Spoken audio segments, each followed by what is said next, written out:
Here's what Mitch said on Facebook. I'm a choir director and I suck at being one.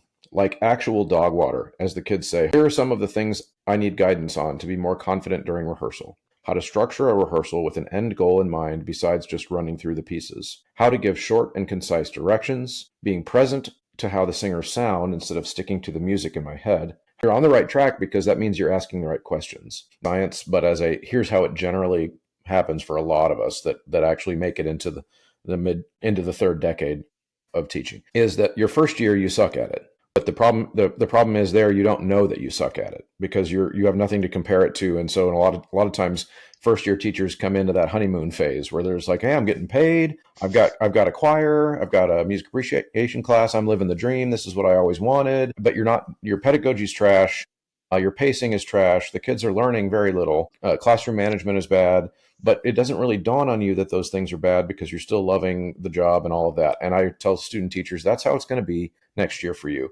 and it's okay that it's that way. Like it's kind of, you're kind of supposed to suck at the things that you've never done before. Like that is kind of normal for any job.